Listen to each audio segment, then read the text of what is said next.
Pada kesempatan kali ini, mata kuliah konsep dasar PKN di sekolah dasar dengan dosen pengampu Bapak Edi Noviana MPD. Kami dari kelompok 2 yang beranggotakan saya Laura Septiana, saya Anissa Wafahaira, saya Mega Julia, saya Oni Optika Sari, saya Nabila Putri Awalia, saya Rahmat Ali, akan membahas tentang fenomena yang terjadi terhadap perkembangan pendidikan kewarganegaraan terkait dengan kontribusi calon guru sekolah dasar di era revolusi industri 4.0 dan era society 5.0. Selamat menyaksikan.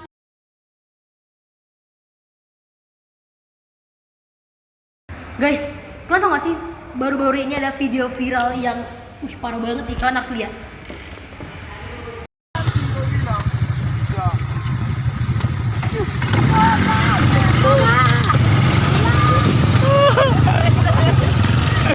Sumpah itu parah sih, aku gak terima kalau nenek aku digitukan. Tapi kalau misalnya menurut kalian, gimana sih pendapat kalian tentang video yang baru-baru viral sekarang?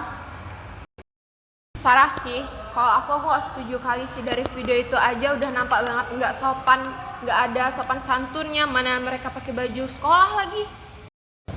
Aku juga setuju, sumpah itu kayak nggak punya hati banget loh. Itu kan padahal orang tua, terlebih itu nenek-nenek kan, pastinya kayak nggak punya hati kali loh dia nendang nenek-nenek kayak gitu.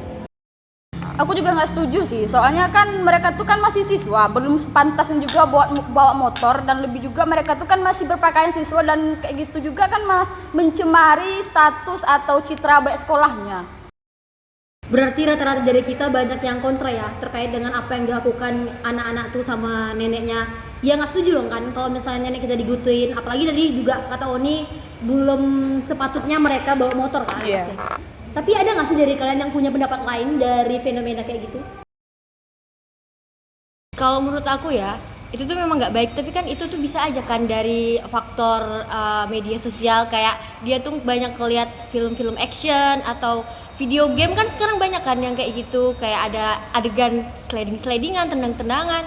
Bisa juga dari orang tuanya, mungkin dia anak broken home, dia nggak dididik. Atau ya banyak kan faktornya dari lingkungan terutama kan.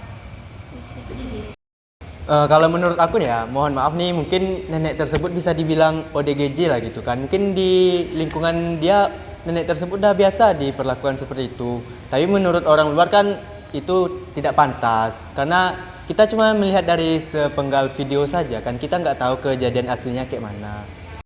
Oke, berarti dari video tersebut ada yang pro sama ada yang kontra kan. Sekarang kalian lihat video yang kedua, ini lebih serem lagi.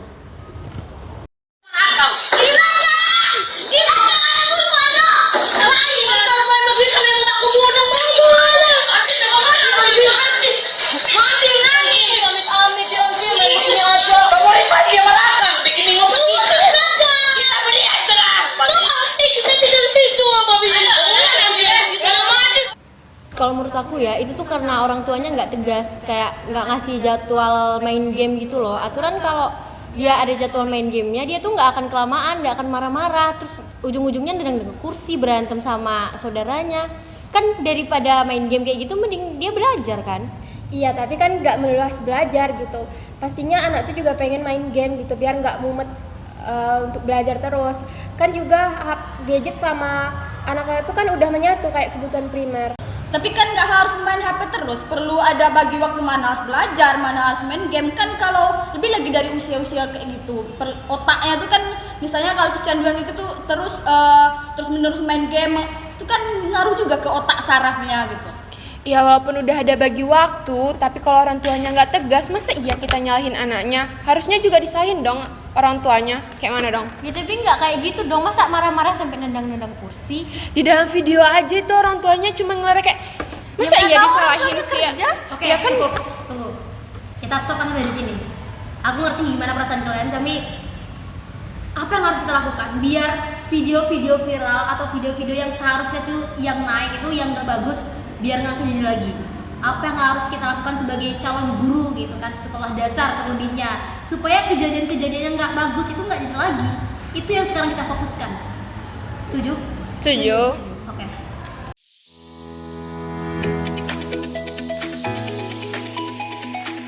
Nah, teman-teman pasti sudah lihat kan bagaimana kami pro dan kontra terhadap kami memandang dari dua video tersebut, kita sebagai calon guru sekolah dasar, terkhususnya di era sekarang, sudah sangat penting mendidik anak sesuai dengan nilai-nilai dasar Pancasila. 5 Pancasila.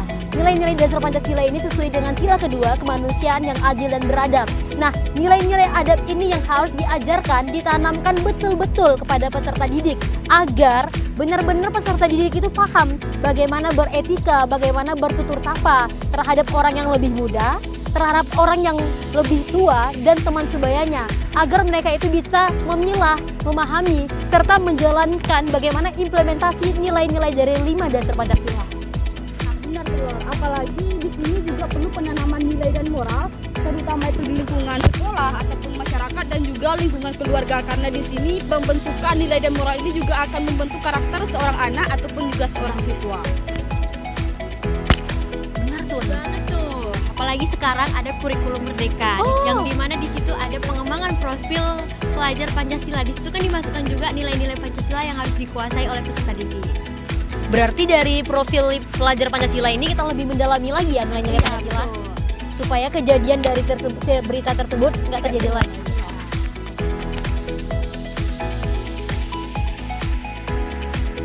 Nah, kontribusi yang bisa kita berikan sebagai calon guru adalah dengan berusaha memfilter tontonan-tontonan yang akan ditonton oleh anak, yaitu dengan cara kita mengedukasikan kepada anak mana tontonan-tontonan yang bisa mereka tonton dan mana tontonan-tontonan yang tidak bisa mereka tonton. Selain itu, kita juga bisa berdiskusi dengan orang tua agar dapat lebih memfilter tontonan-tontonan anak dari rumah mereka masing-masing. Saya juga setuju. Tentunya peran kita sebagai calon guru di masa sekarang ini yaitu guru bisa mengajarkan kepada anak-anak tentang penggunaan gadget yang bermanfaat. Nah, maka dari itu, kontribusi calon guru itu sangat penting, apalagi kita sebagai guru sekolah dasar. Nah, kontribusi guru tidak akan berjalan dengan efektif apabila tidak ada peran orang tua di dalam tersebut. Maka dari itu, penggunaan gadget mungkin bisa kita ubah dengan kegiatan-kegiatan yang interaktif lainnya untuk dapat meningkatkan skill siswa tersebut, keterampilan, serta pengetahuan tanpa penggunaan gadget yang berlebihan. Demikianlah video dari kami tentang kontribusi calon guru sekolah dasar pada era revolusi industri 4.0 dan era society 5.0. Wassalamualaikum warahmatullahi